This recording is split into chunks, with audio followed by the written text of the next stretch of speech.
let's do something interesting today. Today, we're going to talk about my Kubota L3901 that I got in 2015. So that's 6 years I've been using it now. And it has 900 or over 900 hours on it.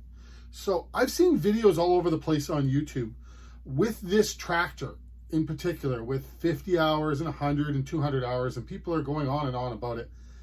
But it's time we actually talk to someone who's really used this tractor. 900 hours, that's what we're going to talk about. How it's working now, what's happened, what's broken down, and where it's going. So what can I say about the Kubota L3901 at 900 hours? Well, I still have a little over a year left in payments. I pay about $470 a month on it. I bought it brand new, and I got some specific things with it, implements and some extras to the tractor itself, which I'm going to talk about in this video. I got not a cab, but a roof. I had extra lighting on the front and the back added. I had an extra arm bar put on, which it doesn't sound like much, but when you use this tractor a lot, that arm bar really matters. I had a battery warmer added, but I did that on my own through Amazon. I had forks as well as a bucket, and the forks have been a godsend. They are an amazing thing to get.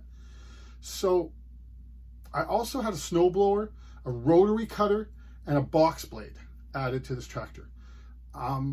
So let's discuss this stuff and go forward with what it's like to own a Kubota L3901 900 hours later. Simple Tech. That's the name of this channel.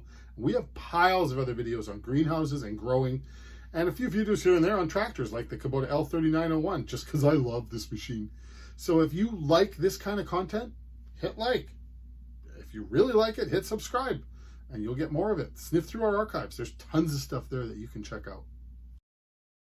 So 2015, I was looking for a tractor. I have an RV resort, a park model RV resort on the lake, and I have a lot of use for a tractor. So everybody told me John Deere, John Deere, John Deere. And the equipment that I had used to raise the land that I have here had been actually all John Deere commercial, the yellow John Deeres, not the green ones.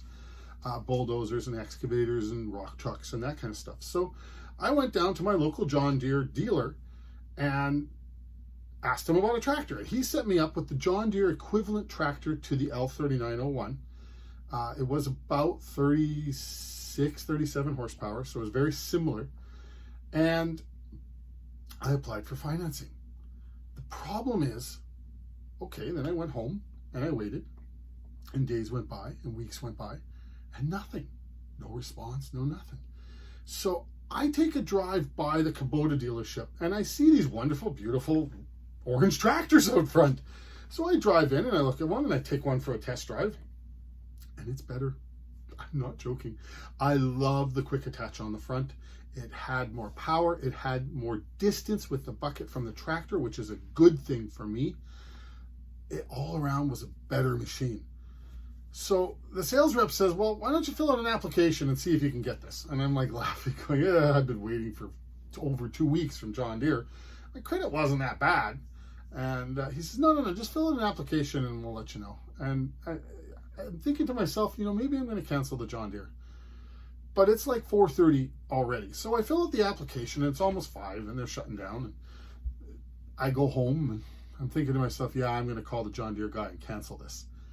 Well, 8 o'clock the next morning, the Kubota dealer calls me, come get your tractor. I'm like, what? Yeah, your proof of financing is no issue. Okay. So I don't even call John Deere at this point. I go pick up my tractor. I come home. I'm loving it. Well, actually, they delivered it. My mistake. And the dealer is fantastic. Now, for those of you watching about Kubotas, Mesniks is a fantastic dealer. And honestly, I would use Mesniks myself and would have bought it, except for one thing. I live a long way from Mesniks. Nick does amazing videos, but he's in eastern United States, and 2-day travel to get to him from my location and another country. So I used my local dealer Lawson's, and honestly, they were fantastic. They've helped me in every which way I could ever imagine, although I didn't need much help. This tractor is a wonderful machine. So what's gone wrong with this tractor in the 6 years that I've had it so far, in 900 hours? Well, the one thing that has happened is the hydraulic lines. They have what's called a one-wire hydraulic line in these tractors. And this wasn't from Kubota. I used my local hydraulic tractor line guy, and he told me that a one-line hydraulic line has a lifespan of about 500 hours. And that's from his experience of replacing lines. I replaced the lines with a 3-wire, which he says has a lifespan of about 4,000 hours. Well, at the rate I'm going, 5 years for 900 hours, I'm not going to ever have to change these lines again, but I did have to do it once. I'm looking at between $25 and $35 a line, depending on the type of hookup that it has and how long the line is, to go from 1-wire to 3-wire, and I've done 80% of them already. Outside of that, I've never had a flat tire. I've never changed the battery, although once or twice it hasn't started in cold weather, but that's because my plug didn't work and it wasn't plugged in. Kubota took the tractor back a few years ago and did something to the transmission for the day and brought it back.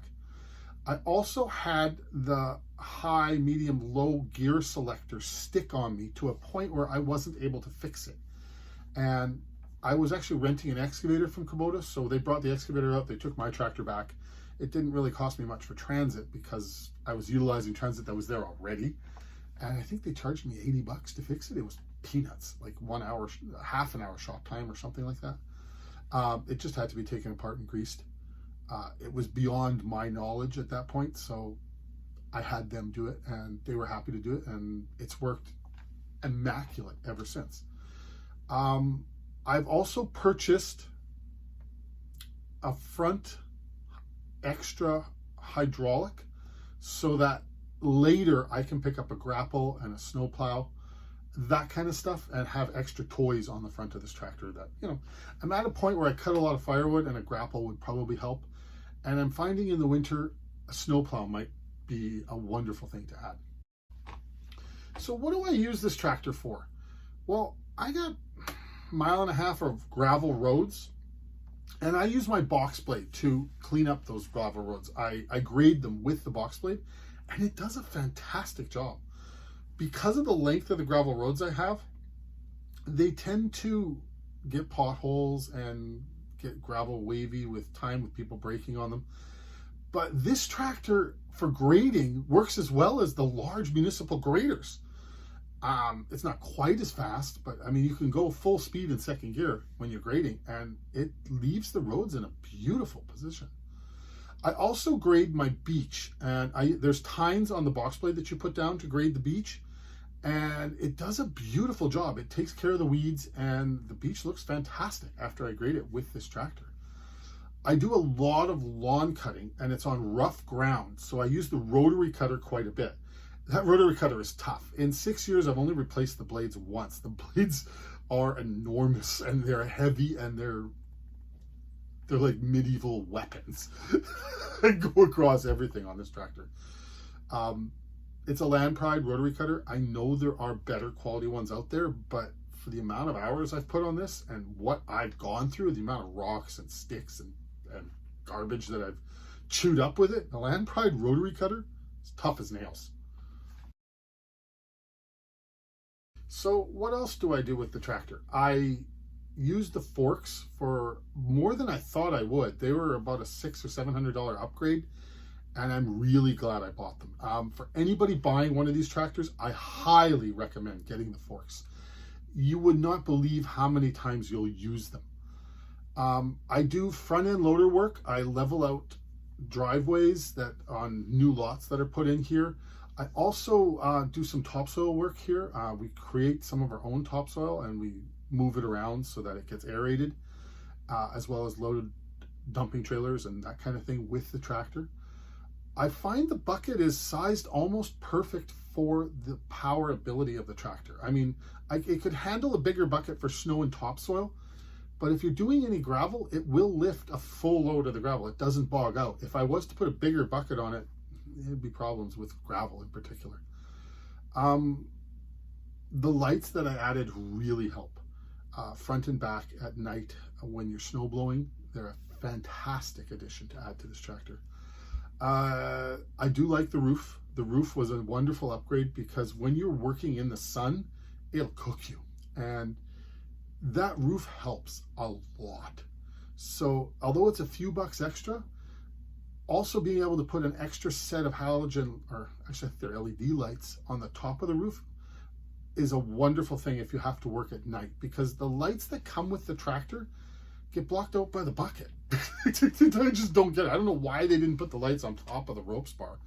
I guess maybe because the ropes bar collapses and it's an issue. But once you put a roof on top of this tractor, you're never taking the ropes down again. So you might as well add lights up there. And the lights really, really help having them up high. So that's about it on the tractor. I mean, I've shown a few things in the background of what I've been doing with it. To be honest, I love this machine. Would I like a cab? Yes, but only really on if it's super hot, you can have air conditioning. We don't get a lot of that where I live. I would like a cab in the winter. Heat is nice. I mean, I have to wear a snowmobile suit, and I usually wear a snowmobile helmet just because it's warmer, not that I'm worried about crashing. That being said, it's not that hard to operate in 30 below, and I've used this tractor in 30 below snowblowing, and it works well.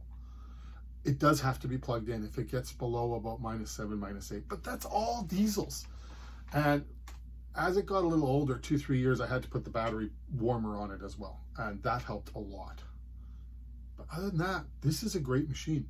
So at 900 hours on this machine, I mean, you've got to do the oil changes and you've got to do the greasing and the little bits of updates, but there isn't a lot of work that you have to do to maintain this machine. So if you're looking for a tractor, it's a wonderful, wonderful toy.